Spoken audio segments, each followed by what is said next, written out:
नमस्कार। Modern school Gandhidham से मैं पूरम मेहता, आपकी हिंदी सेकेंड लैंग्वेज की अध्यापिका, आप सभी का आज की ई क्लास में अभिवादन करती हूँ। और आज की ई क्लास एक सुंदर पंक्तियों के साथ शुरू करने जा रही हूँ।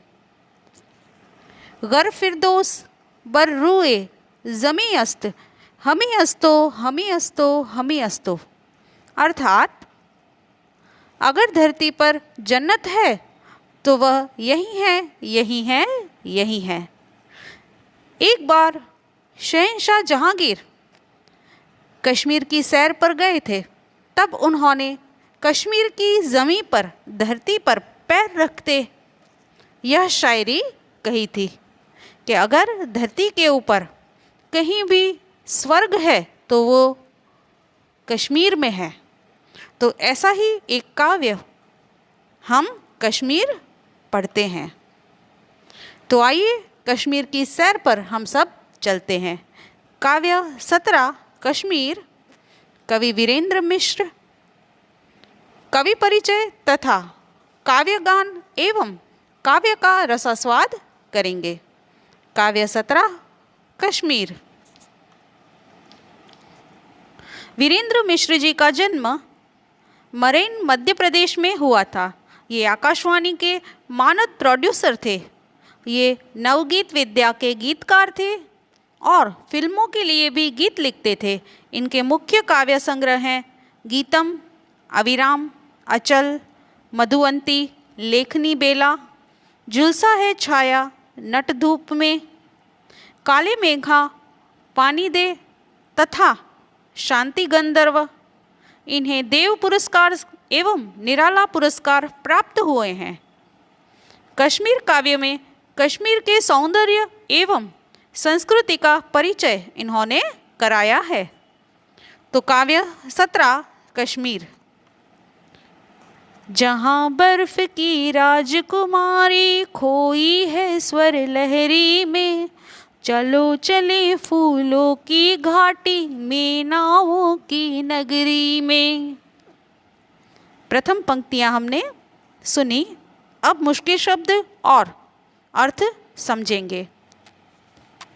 जहां बर्फ की राजकुमारी खोई है, स्वर लहरी का अर्थ होता है ऊंचे नीचे स्वरों की लहर। चलो चले फूल, फूल यानी पुष्प। घाटी का अर्थ होता है दो नदियों या दो पर्वतों के बीच का भाग। नावों की नगरी, नावों की नगरी का अर्थ होता है जहां सरोवरों में नावें ही नावें दिखाई देती हैं, वैसा स्थान उसे कहते हैं नावों की नगरी। अर्थ समझे। कवि कहते हैं कि आओ हम वहां चले जहां फूलों से भरी हुई घाटियां हैं और जिसे नावों की नगरी कहा जाता है, अर्थात कश्मीर। यह ऐसा प्रदेश है जो बर्फ से ढका रहता है। तो कश्मीर की सुंदरता जो है वो इस प्रकार कवि हमारे समक्ष प्रस्तुत करते हैं। दूसरी पंक्ति। सन सन सन सन सनन सनन गाता फिरता गीत पवन, उड़ते हैं पंछी सैलानी, खिलता शाली मार चमन, भ्रमर बजाते शहनाई, किरणों की मालिन आई, झील किनारे वह डालियां, भर धूप बिखेरे बजरी में, चलो चले फूलों की घाटी में, नावों की नगरी में। समझेंगे। सन सन सन सन हवा जो है वो चलती है, उसकी आवाज़ के बारे में बताया गया है। पवन यानी कि बहती हवा, पंछी यानी पक्षी, सैलानी सैर पर आए हुए यात्री या तो पर्यटक। सहलगाह पर आए हुए यात्रियों को सैलानी कहा जाता है। शालीमार एक वृक्ष है। चमन का अर्थ होता है बाग, बागीचा। भ्रमर का अर्थ होता है भंवरा। किरणों यानी किरण। झील यानी सरोवर। डालियाँ बांस की छोटी सी टोकरी, डलिया जिसे कहते हैं हम, बजरी, कंकड़ी कहा जाता है। तो इस प्रकार हमने मुश्किल शब्दों को जाना। अब अर्थ समझेंगे। वहाँ सनसन सनसन करती हुई हवा चलती है। इससे ऐसा लगता है मानो गाने के स्वर उभर कर आ रहे हों। सैर सपाटे पर आए हुए लोगों से उड़ते हुए पंछियों की तरह शालीमार बाग खिल जाता है। चारों ओर भौरों की गुनगुनाहट शहनाई सी लगती है, निकलते हुए मधुर स्वर की तरह लगती है। यहाँ सुबह का दृश्य बहुत सुहाना लगता है, सुंदर लगता है। भोर में, भोर यानी सुबह में सूर्य की किरणें किसी मालिन की तरह लगती हैं। लगता है ये किरणें मालिन बनकर आई हैं और वे झील के किनारे अपनी डलियाँ से धूप निकालकर बजरी पर बिखेर रही है। हमने इन पंक्तियों का अर्थ समझा। अब आगे। जंगल जंगल होड़ लगी है, तितली और टिटहरी है। कभी हवा आ जाती है, नई गज़ल गा जाती है। तब मखमली गलीचों पर कुछ मस्ती सी छा जाती है। मौसम कभी बदलता है, सपना कभी मचलता है। चरवाहे की वंशी छिड़ती नील गगन की छतरी में। चलो चले फूलों की घाटी में, नावों की नगरी में। मुश्किल शब्दों को देखेंगे। होड़ यानी स्पर्धा, कंपटीशन जिसे कहते हैं। इसी तरह आगे हवा यानी पवन, फिर गलीचे, दूर तक फैले हुए घास के मैदान जिसे हम गलीचा कहेंगे। मचलता, हठ करता हुआ, अड़े रहना। गगन यानी आसमान, आकाश जिसे कहेंगे। अब समझेंगे। यहीं जंगलों में तितलियों और टिटहरियों में होड़ लगी हुई है, कंपटीशन हुआ है। जब हवा बहती है तो जंगलों से गज़ल के स्वर सुनाई देते हैं। ज़मीन पर दूर दूर तक फैली हुई दूब ऐसी लगती है मानो ज़मीन पर हरे रंग के कालीन बिछे हुए हो। दूब यानी घास, एक शब्द आया था यहाँ। यहाँ कभी मौसम बदल जाता है और कभी कल्पना में आए दृश्यों में बदलाव आ जाता है। कहीं चरवाहे की वंशी के मधुर स्वर वातावरण में भिन्न जाते हैं। आगे। पलछिन किसी बहाने से गुजरे हुए ज़माने से, बस्ती करती बात जहाँ है दूर खड़े वीराने से। चश्मे जहाँ हिमानी है, फूल जहाँ रूमानी है। हिल हिल कर कहते पत्तों से, चांद छुपा है बदली में। चलो चले फूलों की घाटी में, नावों की नगरी में। समझेंगे। पलछिन यानी पल, क्षण। वीराना, निर्जन विस्तार जो होता है उसे वीराना कहते हैं। चश्मे, पानी के सोते। हिमानी यानी शीतल। फूल यानी पुष्प। रूमानी यानी मुलायम।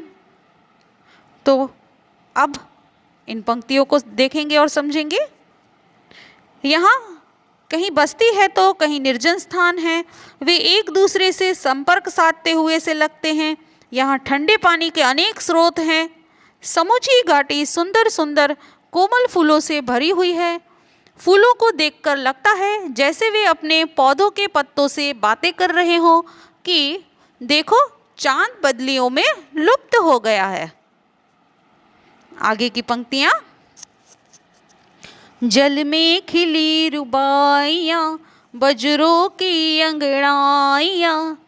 चले शिकारे संग में चल दी बागों की परछाइयाँ। प्रेम कथाएं विलहण की कौन कहेगा था मन की, झेलम सोई तारों वाले नभ की नील मसहरी में, चलो चले फूलों की घाटी में, नावों की नगरी में। समझेंगे? रुबाइयों का अर्थ होता है ऐसी 4 पंक्तियों का छंद जिसमें कश्मीर के आरंभ काल से ही रचना काल के इतिहास का वर्णन किया गया हो, ऐसा एक प्रकार जो है गीत का, उसे कहते हैं रुबाइयाँ। एक गीत का प्रकार है इन शॉर्ट।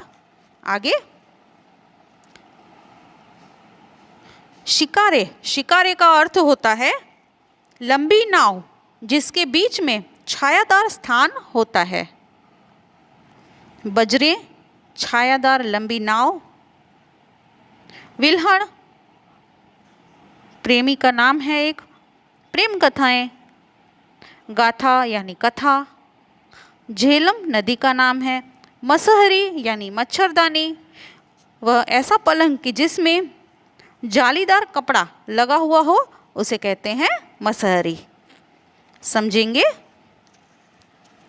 झीलों और सरोवरों के जल अटखेलियाँ करते से लगते हैं, मस्तियाँ करते लगते हैं।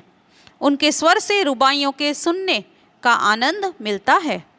सरोवरों के जल में तैरते बजरे, बजरे यानी बड़ी बड़ी नाव, हिलती डुलती हैं तो वे अंगड़ाइयाँ सी लेती नजर आती है। पानी पर शिकारें यानी कि लंबी लंबी नाव चलती हैं तो पानी में आसपास बागीचों की परछाइयाँ दिखाई देती हैं। शिकारों के चलने पर ऐसा लगता है जैसे बाघों की परछाइयाँ शिकारों के साथ साथ चल रही हों।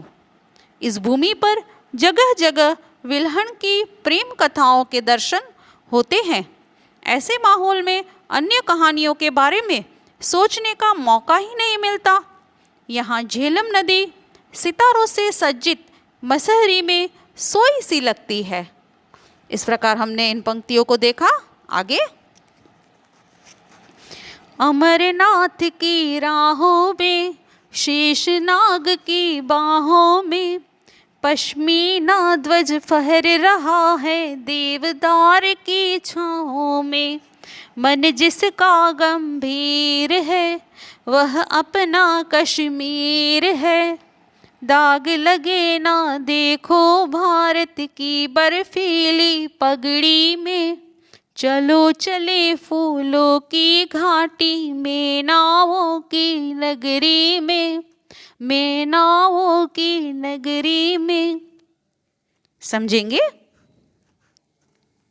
पश्मीना कश्मीर में बनने वाला मुलायम कपड़ा जिसे पश्मीना कहते हैं। देवदारू एक बहुत बड़ा पेड़, वृक्ष। गंभीर यानी कि जटिल। पगड़ी सिर पर पहनने वाली पगड़ी कहा जाता है। समझेंगे? इस प्रदेश में अमरनाथ जैसी पवित्र गुफा और शेषनाग जैसा विशाल सरोवर है। पूरा प्रदेश देवदारू के बड़े बड़े वृक्षों से भरा पड़ा है। हमारा तिरंगा झंडा शान से फहर रहा है। यह हमारा कश्मीर है।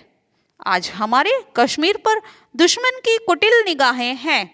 समस्या जटिल है पर है वीर जवानों, हे वीर जवानों, तुम सतर्क रहो और इस बात का ध्यान रखो कि हमारे कश्मीर पर आँच न आने पाए।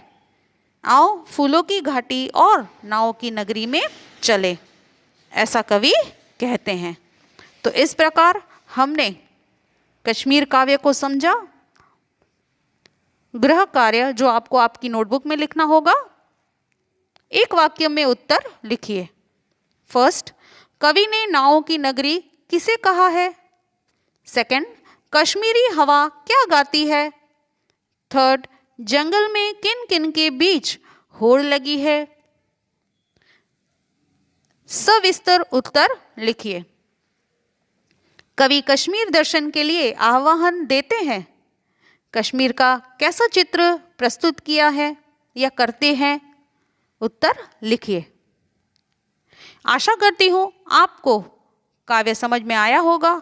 ऐसे ही किसी नए पद्य गद्य के साथ हम फिर से मिलेंगे। धन्यवाद।